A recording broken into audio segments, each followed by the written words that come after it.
नमस्कार दोस्तों, astro clinic में आपका स्वागत है। आज मैं आपको जानकारी देने जा रहा हूँ कि कुंडली का जो फोर्थ हाउस होता है और उसमें बैठे 9 के 9 ग्रह क्या रिजल्ट देते हैं। दोस्तों, वीडियो आगे बढ़ाऊँ उससे पहले आपको जानकारी दे देता हूँ कि मेरे चैनल पे एस्ट्रोलॉजी सीखने की प्लेलिस्ट बनी हुई है। फेमस पर्सनैलिटीज़ के ऊपर भी मैं वीडियोस बनाता हूँ कि वो भी आप देख सकते हैं। और इसके अलावा अगला महीना कैसे जाएगा उसके वीडियोस तो मैं बनाता ही हूँ। अगर आपको वीडियोज़ ये अच्छे लगते हैं तो आप चैनल को सब्सक्राइब कर सकते हैं और नोटिफिकेशन वाली घंटी अगर दबा देंगे तो सबसे पहले जब भी नया वीडियो आएगा तो आपको नोटिफिकेशन मिल जाएगी। और दोस्तों, आपके लाइक करने से क्या होता है, एक तो मेरे जैसे यूट्यूबर्स या मेरे से ऐसे लोग जो वीडियोस बनाते हैं तो उनको मोटिवेशन मिलता है। और दूसरा, यूट्यूब के इंसाइट्स के थ्रू वो वीडियो और भी लोगों के पास शेयर होता है जो सिमिलर इंटरेस्ट की चीज़ें देखते हैं। चलिए दोस्तों, वीडियो स्टार्ट करते हैं। जो फोर्थ हाउस होता है कालपुरुष की कुंडली में, इसके मालिक होते हैं चंद्रमा। ये हमारा सुख भाव भी कहा जाता है और ये भाव से हम लोग इमोशंस भी देखते हैं। मदर का विचार यानी माता का विचार भी फोर्थ हाउस से किया जाता है। और मातृभूमि या हम उसे होमलैंड कह लेते हैं तो उसका विचार भी यहाँ से किया जाता है। जो भी हम लोग व्हीकल्स लेते हैं या प्रॉपर्टी लेते हैं वो भी फोर्थ हाउस से ही देखा जाता है। यानी इन जनरल आप कह सकते हैं सुख सुविधा की चीज़ें, जिसमें प्लॉट ले लिया, कोई मकान ले लिया, अपार्टमेंट ले लिया, ये सारी चीज़ें, या ज़मीन ले ली। इसके अलावा जो जनता होती है, यानी हम पीपल लिख लेते हैं जनता। कोई इंसान जनता में कितना पॉपुलर होगा, जैसे कोई पॉलिटिशियन है तो इसका विचार भी फोर्थ हाउस से ही किया जाता है, या जनता का समर्थन मिलेगा ऐसे कह लीजिए। इसके अलावा हमारी जो चेस्ट है या चेस्ट संबंधित जो प्रॉब्लम्स होती हैं, लंग्स हैं, उसका विचार भी यहाँ से किया जाता है। और इवन हार्ट यानी दिल का, हम लोग स्कूल में क्या पढ़ाई करते हैं हाई स्कूल में, उसका विचार भी फोर्थ हाउस से किया जाता है। जैसे कई बार आपने देखा होगा कई लोग बचपन में कुछ खास पढ़ते लिखते नहीं हैं, पढ़ाई में इंटरेस्ट नहीं लेते, लेकिन जैसे जैसे हाई स्कूल के पास आते हैं तो काफ़ी अच्छा पढ़ने लग जाते हैं। फिर कॉलेज का जो विचार होता है वो फिफ्थ हाउस से होता है और हायर स्टडीज़ का नाइन्थ हाउस से। तो दोस्तों, इतनी जानकारी आपने ले ली। अब हम आगे बढ़ते हैं और बात करते हैं कि इस घर के कारक प्लैनेट्स कौन से हैं। जैसे हर घर का एक कारक प्लैनेट होता है या दो होते हैं उससे ज़्यादा। उस कैटेगरी में यहाँ के जो कारक प्लैनेट्स हैं उसमें आते हैं चंद्रमा। कोई कालपुरुषी कुंडली में उनका ही घर है, यानी माता का विचार हम यहाँ से करेंगे जैसा मैंने बताया। इसके अलावा बुध, कोई इंसान कितना बुद्धिमान होगा, बिजनेस में कैसा करेगा, फाइनेंस में कैसा करेगा, फाइनेंस की फील्ड में, तो बुध भी यहाँ के लिए कारक हो जाते हैं। और शनि, शनि जो हैं ये एरिया कह लीजिए, जनता कह लीजिए, तो ये तीन प्लैनेट्स यहाँ के कारक होते हैं। यानी अगर आपको फोर्थ हाउस का विचार करना है तो आप सबसे पहले ये जान लीजिए कि कौन कौन सी चीज़ें वहाँ से देख सकते हैं, उसके कारक प्लैनेट कौन से हैं, और फिर उस घर में कौन सा प्लैनेट बैठा है या दृष्टि डाल रहा है। तो ऐसे करके विचार किया जाता है। चलिए दोस्तों, अब इतनी जानकारी मैंने आपको दे दी। अब हम स्टार्ट करेंगे कि जो भी प्लैनेट्स आएंगे फोर्थ हाउस में वो क्या रिजल्ट देंगे। और सबसे पहले हम बात करेंगे सूर्यदेव की। अब सूर्यदेव जो हैं वो एक गर्म प्लैनेट हैं और फोर्थ हाउस में आके बैठ जाएंगे तो सूर्य क्या है, हमारे आत्मा की जो रोशनी है, आंखों की रोशनी है, उस सबके कारक सूर्य हैं। सरकार के भी कारक सूर्य हैं। तो यहाँ पे सूर्य के बैठने से इंसान बुद्धिमान होगा। उसकी जो स्मरण शक्ति है, यानी वो कितना याद रख सकता है चीज़ों को, वो अच्छी होगी। और इसके अलावा क्योंकि सूर्य एक गर्म प्लेनेट है तो वो होमलैंड से इंसान को परे ले जाते हैं। यानी अगर आपको क्वेश्चन पूछे कि मैं फॉरेन फॉरेन में जाके सेटल होऊंगा कि नहीं होऊंगा, तो fourth house, eighth house, twelfth house, ये सारे घर देखने होते हैं। और ninth house long distance travel के लिए।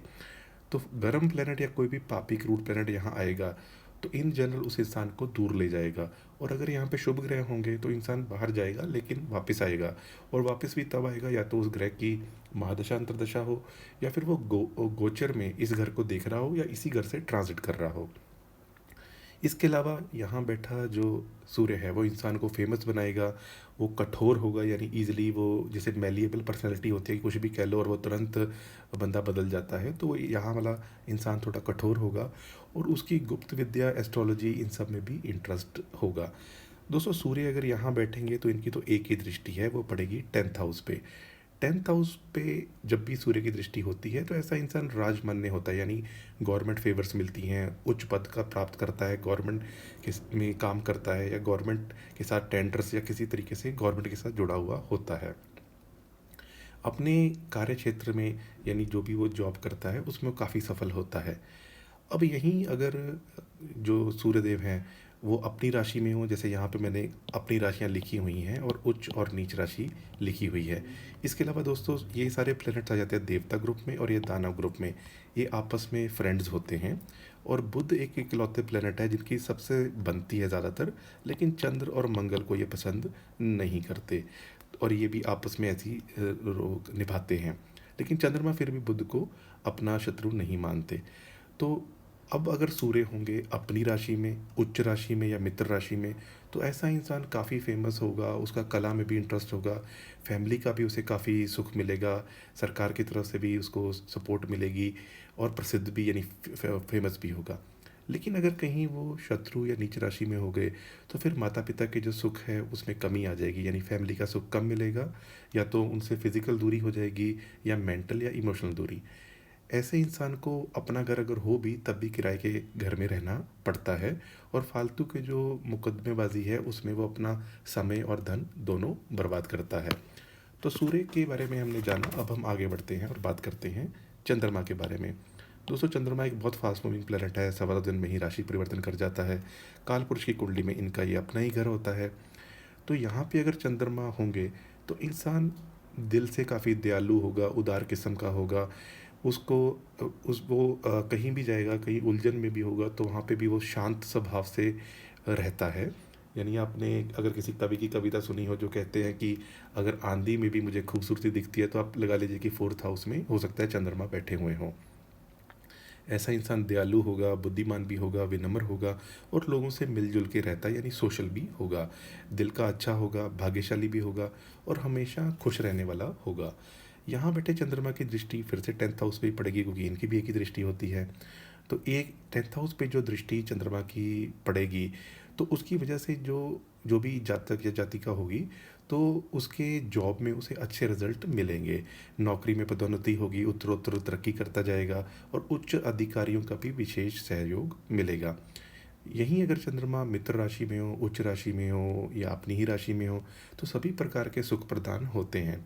जातक को अपनी माता का विशेष सुख प्राप्त होता है, भूमि, वाहन, उच्च कोटि का मकान, ये सारी चीज़ें उसे अच्छे प्राप्त होती हैं।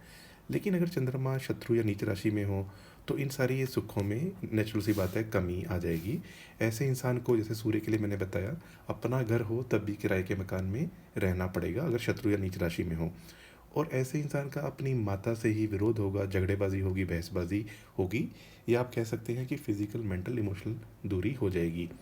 और ऐसे इंसान के अगर कोई प्रॉपर्टीज़ वगैरह हों उसमें भी उसे विवाद में पड़ना पड़ता है। दोस्तों मंगल के बाद अब हम आगे बढ़ते हैं और बात करते हैं, चंद्रमा के बाद आगे बढ़ते हैं, बात करते हैं मंगल देव की। मंगल देव जो हैं ये भूमि के वैसे कारक होते हैं। जैसे कोई इंसान भूमि खरीदता है, प्रॉपर्टीज़ खरीदता है, तो मंगल उसका अच्छा होगा तो ईजिली उसकी बन जाएंगी। इस स्थान के कारक नहीं है लेकिन भूमि के कारक होते हैं। चतुर्थ स्थान में मंगल होंगे, एक तो मांगलिक दोष बनाएंगे, क्योंकि जो मांगलिक दोष होता है वो पहले घर में, चौथे घर में, सातवें, आठवें और 12वें घर में होता है। हालांकि 4th हाउस का मंगल दोष इतना बुरा नहीं होता, बस इंसान अपने घर में अपना थोड़ा रोब चलाने की कोशिश करता है, चाहे मेल हो या फीमेल। तो घर, क्योंकि मंगल एनर्जी है तो वो वहाँ पे ही एनर्जी, जहाँ पे मंगल बैठा होगा वहाँ पे एनर्जी दिखाएगा। और मंगल की 3 दृष्टियाँ होती हैं, चौथी, सातवीं तो सभी की होती है और आठवीं। अब दोस्तों मंगल जो हैं ये यहाँ पे होंगे तो इंसान का जो दिल होगा वो कठोर होगा, जो सूर्य वाला कठोर था उससे भी एक कदम आगे होगा। ऐसा इंसान सुखी तो बनेगा और वो संपत्तिवान, प्रॉपर्टीज़ जो सारे मिलेगी, लेकिन वो अभिमानी भी होगा और प्रवासी यानी फॉरेन कंट्री में भी जाएगा। अब जैसे मैंने बताया जो भी पापी क्रूर प्लैनेट 4th हाउस में आ जाते हैं तो इंसान को होमलैंड से परे ले जाते हैं। ऐसे इंसान की अपने पिता से भी वैचारिक मतभेद होती है, यानी बचपन में ही वो देखता है कि घर में रूल्स में रहना है, ऐसा रहना है, तो वो अपनी वहाँ पे चलाने की कोशिश करने लग जाता है। अब इनकी एक दृष्टि जो पड़ेगी 10th हाउस पे, तो ऐसा इंसान गवर्नमेंट रिलेटेड काम करता है, यानी सरकार का सेवक कह सकते हैं या राज सेवक होता है। उसके अपने पिता से तो वैचारिक मतभेद रहते ही हैं, लेकिन वो मेहनती होता है क्योंकि नौकरी के भाव पे मंगल की दृष्टि इंसान को हार्ड वर्किंग बना देता है। यहाँ बैठे मंगल की जो दृष्टि पड़ेगी सेवन्थ हाउस पे, जिसकी वजह से उसकी अपने स्पाउस के साथ अनबन रहेगी। अगर वो बिजनेस करेगा तो अकेले करेगा तो ज़्यादा अच्छा है, अगर पार्टनर के साथ मिलके करेगा तो वहाँ पर भी अ, जो होगा अनबन रहेगा। दोस्तों आने वाले दिनों में मैं बिज़नेस किससे करना है उसका भी आपको बताऊंगा कि आपकी कुंडली कौन से लगन की है और किस लगन की कुंडली के साथ आप बिज़नेस करें। लेकिन मोटा मोटा आप ये जान लीजिए कि यहाँ बैठा जो मंगल होगा वो स्पाउस और बिजनेस पार्टनर के साथ मतभेद कराएगा। दोस्तों बिजनेस पार्टनर में हमारे क्लाइंट भी होते हैं। जैसे हमने बिजनेस किया लेकिन हम आगे लोगों को माल सप्लाई कर रहे हैं, तो ऐसा इंसान अगर खुद वो करेगा तो वहाँ भी झगड़ेबाजी में पड़ेगा। अगर वो मार्केटिंग के लोग रख लेगा, कोई और लोग रख लेगा, तो उसका काम चल जाएगा। इसके अलावा जो इनकी दृष्टि पड़ेगी 11th हाउस पे, क्योंकि इनकी तीसरी दृष्टि भी है जो पड़ेगी 11th हाउस पे, तो यहाँ पे जो दृष्टि पड़ेगी उसकी वजह से उसे जो प्रॉपर्टी संबंधित काम है उसमें उसको बहुत मेहनत या बहुत फ़ायदा मिलेगा। यानी अगर वो रियल एस्टेट में चला जाए, बिल्डर बन जाए, कंस्ट्रक्शन एजेंसी खोल ले, तो उसको अच्छे ऐसे रिजल्ट मिलेंगे, क्योंकि मंगल भूमि का कारक है, लाभ स्थान पे दृष्टि है, तो ये एडवांटेज उसे मिलेगा। अब अगर मंगल अपनी राशि में हो या मित्र राशि में हो या उत्तर राशि में हो, तो ये सारे जो भी मैंने बताई चीज़ें जैसे वाहन, मकान, ये सारे सुख उसे प्राप्त होंगे, क्योंकि ये राजयोग की तरह काम करेगा। ऐसा इंसान अपने बने हुए घर में रहता है। लेकिन शत्रु या नीच राशि में हो तो ऐसे इंसान को जब भी वो घर का या सौदा करेगा या कुछ ऐसे करेगा, व्यवसाय करेगा, उसमें कोई दिक्कत आएगी और घर में ही आग लग लग जाना, कभी ऐसा भी सीन बन सकता है। चोरी का भी उसे डर रहेगा और माता से भी उसकी अनबन रहेगी। ऐसा इंसान जन्म स्थान से दूर चला जाता है, लेकिन वहाँ भी वो इतना ज़्यादा प्रोग्रेस नहीं कर पाता, क्योंकि कहीं ना कहीं यहाँ का मंगल शत्रु नीच राशि का उसे गरीब रहने की तरफ मजबूर करता है। तो अगर उसे कोई प्रॉपर्टी एक जैसे लेना भी है तो अपनी स्पाउस के नाम पे, अपने बच्चों के नाम पे, अपने माता पिता के नाम पे ले, तो उसे कोई इतनी ज़्यादा दिक्कत नहीं होगी। यानी अपने नाम पे लेने में उसे थोड़ा सा दिक्कत का सामना ज़्यादा करना पड़ेगा। लेकिन अगर शत्रु या नीच राशि में हो तो फिर ये प्रॉपर्टी संबंधित जो भी मैंने चीज़ें आपको बताई उसके सुखों में विशेष कमी आ जाएगी। अब दोस्तों बात करते हैं बुधदेव की। अब बुधदेव एक नैसर्गिक तौर पे शुभ ग्रह हैं, जैसा मैंने बताया इस घर के कारक भी होते हैं। तो यहाँ पे जब बुध आते हैं तो ये घर हमारी इमोशंस का है, तो हम रिलैक्स रहते हैं, सुख का है। तो बुध यहाँ आके इंसान को और ज़्यादा लेज़ी बना देते हैं कि मौज मस्ती करो और ज़्यादा टेंशन क्या लेनी है। तो लेकिन ऐसा इंसान जो होगा उसे म्यूज़िक वगैरह में या कला के क्षेत्र में बड़ा इंटरेस्ट होगा और अपनी मदर के साथ वो बिल्कुल उनका ऐसा कह सकते हैं मदर का भक्त होगा। यानी माँ की हाँ मिलाएगा तो उनकी बातें मानेगा। बुद्धिमान तो होगा ही होगा और अच्छा इंटेलिजेंट भी होगा, और इन जनरल उसे डोनेशंस देना, कोई गरीब मिल गया उसे कोई दे दिया तो उसका वैसा भी विचार होगा। ज्योतिष एस्ट्रोलॉजी में भी उसका इंटरेस्ट रहेगा और उसे अकेले रहने में भी उसे कोई ज़्यादा दिक्कत नहीं होगी, क्योंकि बुध एक बालक ग्रह है तो अकेला भी रहेगा तभी कोई दिक्कत नहीं है। और एजुकेशन भी हाई स्कूल की वो ठीक कर लेगा क्योंकि ये शुभ ग्रह है। अब बुध की भी एक ही दृष्टि है तो एक दृष्टि 10th हाउस से पड़ेगी, जिसकी वजह से उसे सरकार का मान सम्मान मिलेगा, पोजीशन मिलेगी, सुखी होगा, यशस्वी होगा, इंटेलिजेंट होगा। और क्योंकि बुध की यहाँ दृष्टि पड़ती है 10th हाउस पे और बुध है प्रिंस, तो ऐसा इंसान कुल दीपक भी होता है। कुल दीपक का मतलब है कि पूरे कुल में वो इतनी तरक्की कर जाता है कि पूरे कुल को पाल सकता है, यानी कुल की रोशनी बन जाता है। ऐसा इंसान अपने पिता के अगर बिजनेस में लग जाए तो विशेष लाभ प्राप्त करता है। तो ऐसे इंसान के जो क्योंकि जो बुध की दोनों राशियाँ 3 और 6 नंबर ये द्विस्वभाव होती हैं, तो ऐसा इंसान अगर बिजनेस भी करेगा तो एक से ज़्यादा बिजनेस खोलेगा, यानी मल्टीपल सोर्सेज ऑफ इनकम उसकी होंगी। अब यहीं पे अगर बुध अपनी राशि में हो, उच्च राशि में हो या मित्र राशि में हो, तो ऐसे इंसान को शिक्षा अच्छी मिलेगी, धन संपत्ति अच्छी मिलेगी, वाहन, भूमि, सुख, ये सारी चीज़ें अच्छी मिलेगी। यानी वो जीवन के सारे आनंद उठाएगा। अपने निवास स्थान में भी वो बार बार परिवर्तन कर लेता है, जैसे अभी इधर इस घर में रह रहा है तो चेंज करके वहाँ चला गया। और अगर शत्रु या नीच राशि में हो तो फिर एजुकेशन में, स्पेशली हाई स्कूल में प्रॉब्लम आती है और जीवन में फिर काफ़ी संघर्ष करना पड़ता है, क्योंकि अगर पढ़ाई पूरी नहीं की तो आके नौकरी मिलने में भी दिक्कत आती है। और अगर शत्रु या नीच राशि में हो तो अपने ही घर में ना रह के वो आगे चल के किराए के मकान में रहता है। दोस्तों अब बुध की जानकारी के बाद आगे बढ़ते हैं और बात करते हैं बृहस्पति देव की।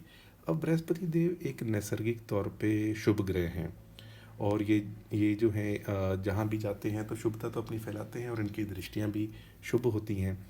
अगर फोर्थ हाउस में गुरु आके बैठ जाए तो फिर वो बोलने में अच्छा होगा, विनम्र होगा, पढ़ने में उसकी अच्छी रुचि रखेगी। ज्योतिष, क्योंकि गुरु तो ज्ञान है, तो ज्योतिष में भी इंटरेस्ट होगा, माता पिता का भी भक्त होगा और वो यशस्वी होगा और उसका जो बिहेवियर है वो भी काफ़ी अच्छा होगा। अब इनकी तीन दृष्टियां हैं, पाँचवीं, सातवीं और नौवीं। तो यहाँ पे जो गुरु बैठे हैं इनकी पंचम दृष्टि पड़ेगी एट्थ हाउस पे, सातवीं तो खैर वहाँ पड़ेगी ही, और यानी टेंथ हाउस पे, और जो नौवीं दृष्टि है वो पड़ेगी ट्वेल्थ हाउस पे। तो यहाँ पे अगर हम सप्तम दृष्टि की बात करें तो इसकी वजह से उसे पिता का सुख प्राप्त होता है। वो गवर्नमेंट फेवर्स मिलती हैं, नौकरी में अच्छा करता है, फेमस भी होता है, धनी भी होता है। जो नाइन्थ आस्पेक्ट है वो पड़ेगी खर्च के घर पे, यानी ट्वेल्थ हाउस पे। तो ऐसा इंसान जो होगा वो खर्चे मतलब कंट्रोल्ड वे में करेगा और धार्मिक कार्यों में भी उसका इंटरेस्ट रहता है। जो फिफ्थ आस्पेक्ट है वो आठवें घर पे पड़ेगी और गुरु विस्तार के कारक हैं, तो ऐसे इंसान की आयु भी लंबी होती है।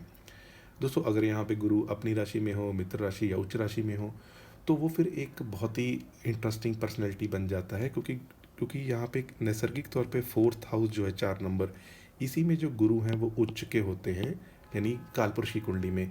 तो ऐसा इंसान एक, आप कह सकते हैं कि एक बहुत ही महंगी वस्तु के बराबर का हो जाता है, यानी अमूल्य हो जाता है।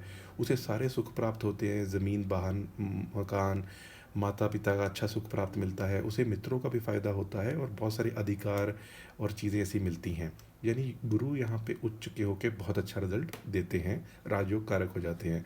लेकिन शत्रु या नीच राशि में हो जाए तो फिर उल्टे प्रभाव मिलते हैं, यानी माता के सुख में कमी आती है। लेकिन फिर भी क्योंकि गुरु की जो दृष्टियां हैं वो हमेशा अच्छी होती हैं, तो बाकी जो दृष्टियों के फल है वो अच्छे मिलते हैं। यानी माता से अगर वैचारिक मतभेद रहेगा भी या फिजिकल मेंटल इमोशनल दूरी होगी भी, लेकिन मदर के कंपैरिजन में फादर के साथ उसकी अच्छी बनेगी, ऐसा आप कह सकते हैं। दोस्तों, अब बृहस्पति देव के बाद अब हम आगे बढ़ते हैं और बात करते हैं शुक्र देव की। शुक्र देव जो हैं वो भी एक नैसर्गिक ग्रह हैं, शुभ ग्रह हैं। जैसे बृहस्पति देव या बाकी शुभ ग्रह होंगे फोर्थ हाउस में, तो ऐसा इंसान होमलैंड को पसंद करता है। तो शुक्र अगर यहाँ पे होंगे तो वो भी चीज़ सेम होगी, क्योंकि वो एक नैसर्गिक तौर पे शुभ ग्रह हैं। दोस्तों, अभी रिसेंटली मैंने राज कपूर जी, जो बहुत फेमस एक्टर हैं, और इंडिया के first prime minister Jawaharlal Nehru ji, उनका भी चार्ट बनाया था। दोनों के फोर्थ हाउस में शुक्र ग्रह हैं। और अभी मैंने जो भी ऐसे चार्ट्स मैं बनाता हूँ वो आप देख सकते हैं उनके वीडियोस भी। तो यहाँ पे शुक्र बैठेंगे तो इंसान सुखी होगा, आयु लंबी होगी, उसे उसकी जो संतानें होगी उससे भी उसको अच्छा लाभ मिलेगा, उसकी कला में भी इंटरेस्ट होगा, वो धनी भी बनेगा, फेमस भी बनेगा, उसके बच्चों से भी उसकी अच्छी बनेगी। उसको अपने मकान को साफ़ सुथरा रखने में उसे काफ़ी इंटरेस्ट होगा। जैसे कोई इंसान हो सकता है इंटीरियर डिज़ाइनर बन जाए, तो सबसे पहले वो अपने घर का ही डिज़ाइन करने की कोशिश करेगा। और इन जनरल वो खुश रहने वाला होगा, उसे व्हीकल्स, ये सारे सुख अच्छे प्राप्त होंगे। अगर वो इन्फ्लुएंसर बनना चाहता है सोशल मीडिया में कोई भी चैनल के थ्रू, तो उसमें भी उसको सपोर्ट मिलेगा, क्योंकि यहाँ ये जनता का घर है, तो वो जनता में अच्छा पॉपुलर होगा। आप राज कपूर जी के बारे में जानते हैं कि वो इंडिया में ही नहीं बल्कि रशिया में और बहुत सारी और कंट्रीज, उज़्बेकिस्तान, कई जगह उसमें वो पॉपुलर हुए थे और अभी भी हैं। अभी भी आप लोगों से बात करेंगे तो वो कहेंगे हाँ, उनको हम जानते हैं। अब शुक्र की एक ही दृष्टि है, टेंथ हाउस से पड़ेगी तो उसको कला में इंटरेस्ट होगा, एंटरटेनमेंट हो गया। इवन क्योंकि शुक्र देव को हम फूड इंडस्ट्री से जोड़ते हैं, तो food industry, beer bar and restaurant, ये सब खोलना, या कैसीनो, वो सारी चीज़ें करना, या जो भी ब्यूटी प्रोडक्ट की चीज़ें होती हैं जैसे लड़कियां यूज़ करती हैं, लिपस्टिक होगी, मस्कारा होगा, जितने भी अलग अलग होते हैं, मुझे तो इतने पता नहीं है, लेकिन जितने भी ब्यूटी प्रोडक्ट्स होते हैं उसके बिज़नेस में भी उसको अच्छा लाभ मिलेगा, चाहे पार्लर हो या और ग्रह स्थितियाँ सपोर्ट करे तो ऐसा इंसान चेन भी खोल लेता है। जैसे कई सारी चेन्स होती हैं रेस्टोरेंट की, कई सारी चेन्स होती हैं पार्लर्स की, तो ऐसा भी वो कर सकता है। इसके अलावा वो जो भी उसकी स्थिति होगी लाइफ में उसके अनुसार उसे लाभ ज़रूर प्राप्त होगा। अगर शुक्रदेव यहाँ पे अपनी मित्र राशि में हो, अपनी ही राशि में हो या उच्च राशि में हो, तो ये सारे जो भी सुख हैं वो अच्छे प्राप्त होते हैं। यानी ज़मीन जायदाद, माता पिता का सुख, वाहन का सुख, तो वो सारी चीज़ें उत्तम प्रकार होती हैं और राजयोग कारक हो जाते हैं। शुक्रदेव यहाँ पे वैसे भी दिग्बली होते हैं, यानी दिशा बली होते हैं। अगर वहीं पे दोस्तों शुक्रदेव यहाँ पे शत्रु या नीच राशि में हो, तो ऐसा इंसान आलतू फालतू की जो व्यर्थ की चीज़ें हैं उन पे अपना टाइम भी खराब करता है और धन भी खराब करता है। और माता से उसे विशेष प्रेम होता है, लेकिन फिर भी अनबन रहती है या वैचारिक मतभेद होती है। यानी माता से, या आप कह सकते हैं कि फिजिकल, मेंटल या इमोशनल दूरी होने के चांसेस बन जाते हैं। दोस्तों, शुक्रदेव के बाद अब हम आगे बढ़ते हैं और बात करते हैं शनिदेव की। अब शनिदेव एक नैसर्गिक तौर पे पापी और क्रूर प्लेनेट हैं। तो इनकी तीन दृष्टियां होती हैं, तीसरी, सातवीं और 10वीं। तो शनिदेव का कुछ ना कुछ तो मामला रहेगा ही कि जो गड़बड़ होता है, लेकिन फिर भी शनि जनता के कारक हैं। तो ये जैसे आपने यहाँ पे मैंने लिखा, शनि इस घर के कारक हैं। अभी मैंने जो चार्ट्स बनाए थे उनमें अमिताभ बच्चन जी, जो इंडिया के बहुत फेमस एक्टर हैं, उनके यहीं पे अमिताभ बच्चन जी के यहीं पे शनिदेव है। या राज कपूर जी, पृथ्वीराज कपूर जी, इनके भी केस में यहीं पे शनिदेव विराजमान है। दोस्तों, फोर्थ हाउस में अगर शनिदेव होते हैं तो ऐसा इंसान इन जनरल झगड़ा इजीली कर लेता है, क्योंकि ये घर हमारी इमोशंस का है और शनिदेव जो है वो बोरिंग प्लेनेट है, दुख के कारक है। तो ऐसा इंसान जल्दी झगड़ा कर लेता है। यानी वो स्वभाव से, जहाँ पे शुभ ग्रह इंसान को सुखी बनाते हैं तो ये दुखी बनाते हैं। ऐसा इंसान अपनी माता से भी वाद विवाद कर लेता है, यानी उनकी बात नहीं मानेगा या फिजिकल, मेंटल, इमोशनल दूरी हो जाएगी। और फैमिली सुख में भी उसकी कुछ कमी आएगी। अब अगर हम दृष्टियों की बात करें, तो जो दृष्टि पड़ेगी 10th हाउस पे, तो पिता के सुख में कमी आएगी और उसे जॉब में भी कुछ प्रॉब्लम्स आएंगी, यानी कड़े संघर्ष करने पड़ेंगे। लेकिन एक बार वो संघर्ष कर लेगा तो फिर उसको शनिदेव बाद में बहुत अच्छा रिजल्ट देते हैं। यानी आप कह सकते हैं 36 की एज के बाद या मिडल ऑफ द लाइफ के बाद फिर शनिदेव बहुत अच्छा रिजल्ट देते हैं। और यहाँ क्योंकि ये घर, शनिदेव जहाँ भी बैठते हैं, क्योंकि 2.5 साल वहीं रहते हैं, तो जहाँ भी बैठते हैं उस चीज़ को स्लो कर देते हैं। जैसे पहले घर में बैठे हो तो इंसान खुद ही स्लो हो जाता है। यहाँ भी क्योंकि ये हमारे इमोशंस का घर है, तो ऐसे इंसान को इमोशनली थोड़ा आलसी बना देते हैं। और जो इनकी दृष्टि पड़ती है 6th हाउस पे, तो यहाँ पे जो दृष्टि पड़ेगी, इसकी वजह से जो भी रोग, शत्रु या कर्जा हो लेना होगा, उसमें इंसान दुखी होगा। यानी लोन लेके सारी चीज़ें करेगा तो उसको दिक्कत होगी, हेल्थ की भी कोई दिक्कत देंगे, और शत्रु से भी उसे दिक्कत झेलनी पड़ती है। और इनकी जो 10th एस्पेक्ट है वो तो लगन पे ही आ जाएगी। अगर आप गिनेंगे 4th हाउस से, 1 2 3 4 5 6 7 8 9 10, तो इनकी जो 10th एस्पेक्ट है वो लगन पे आ जाएगी। और लगन के कालपुरुषी कुंडली के मालिक मंगल होते हैं। तो ऐसा इंसान थोड़ा ज़िद्दी भी होगा और वो हठी भी होगा। हठी यानी कोई चीज़ मुझे चाहिए तो मुझे चाहिए चाहिए, ज़िद करके बैठ जाएगा। अब अगर शनिदेव यहाँ पे मित्र राशि में हो, अपनी राशि में हो या उच्च राशि में हो, तो फिर इंसान को शुभ फल प्राप्त होते हैं। वो नौकरी में भी पैसा अच्छा कमाता है, या बिजनेस करे, कुछ भी करे, धन अर्जन अच्छा कर लेता है। उसको भूमि, वाहन और मकान का भी बढ़िया सुख प्राप्त होता है। और बिजनेस में शुरू में चाहे दिक्कत हो, लेकिन बाद में वो अच्छी सफलता प्राप्त कर लेता है। क्योंकि शनिदेव जो है वो संघर्ष कराते हैं इंसान से, इसलिए तो इंसान को संघर्ष करने से नहीं डरना चाहिए। अब अगर वो शत्रु या नीच राशि में हो, तो ऐसा इंसान किराए के घर में रहता है और उसे कभी कभार अपना घर बिक जाने की भी नौबत आ जाती है कि घर बिक गया और वो जाके किराए के घर में रह रहा है। पिता से भी फिर थोड़े तनावपूर्ण संबंध रहेंगे। और ये जो प्रॉपर्टीज़ या वाहन सुख मैंने बताया, उसमें भी कमी आ जाएगी। और पारिवारिक जीवन भी जो होगा वो थोड़ा सा, आप कह सकते हैं कि वो दुखी होगा। दोस्तों, शनिदेव यहाँ के कारक हैं, लेकिन अगर अच्छी स्थिति में नहीं बैठे हैं तो फिर ऐसे रिजल्ट प्राप्त होंगे। अब बात करते हैं राहुदेव की।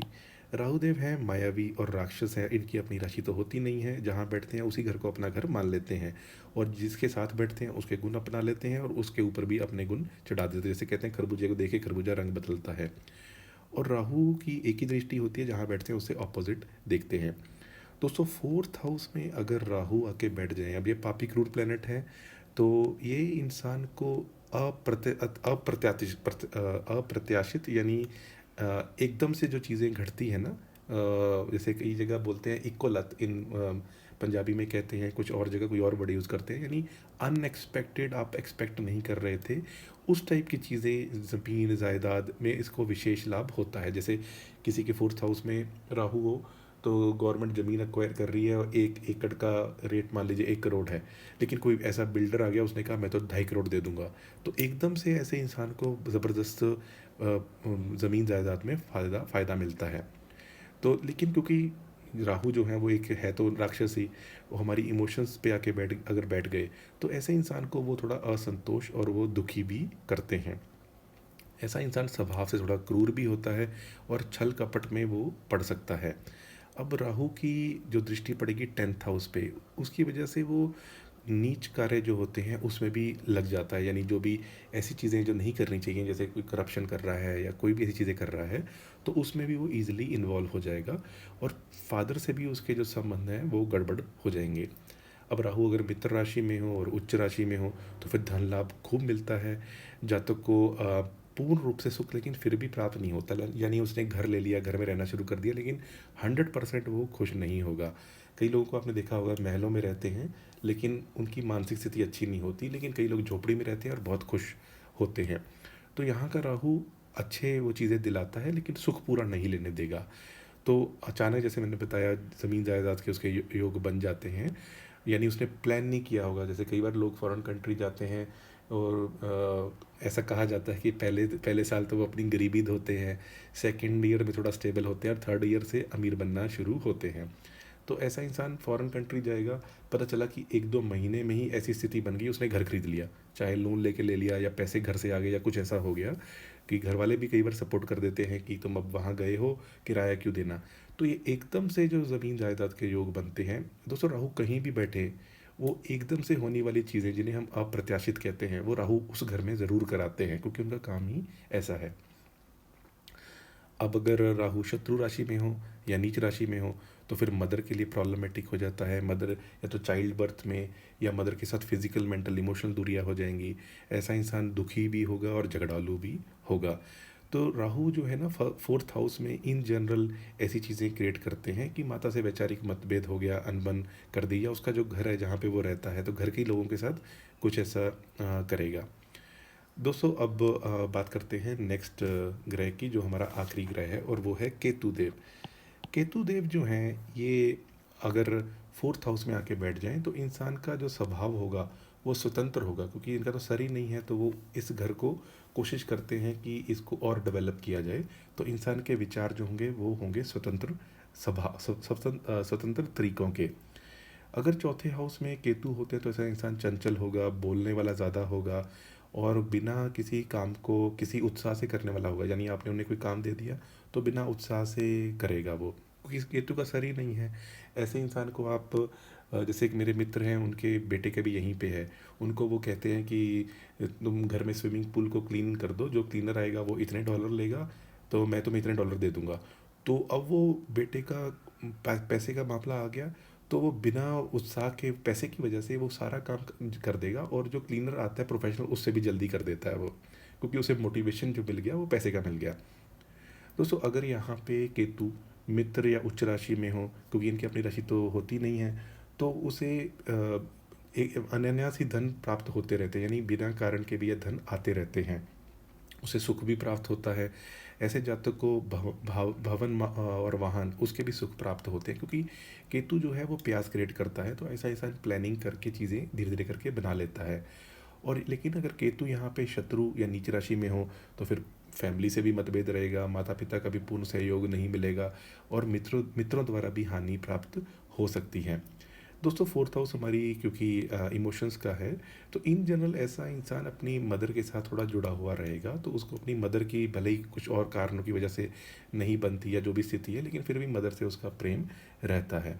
लेकिन कामों को वो टालता भी, आज का काम कल, कल का काम परसों, हाँ कर लेंगे, इसकी डेडलाइन तब है, तो ऐसा वो करेगा। यानी अंदर से उसके अंदर उत्साह में कमी होती है। दोस्तों 4th हाउस में केतु हो या जहाँ पे भी केतु हो, आपको उस जगह के बारे में गाना नहीं चाहिए। यानी आप लोगों को बताना नहीं चाहिए। अब जैसे अपने घर सेल करना है तो रियल्टर को तो बताएंगे, उसकी ऐड तो डालेंगे ही, लेकिन ये नहीं कि आप गए हैं मार्केट में और कोई आपसे पूछे आप कहाँ रहते हो और आप पूरे अपना पिटारा खोल दो, मेरा तो यहाँ भी घर है, मेरा तो वहाँ भी है, लेकिन मैं यहाँ रहता हूँ। तो आपको अपनी प्रॉपर्टीज़, वाहन, इन सारी चीज़ों को गाना नहीं है।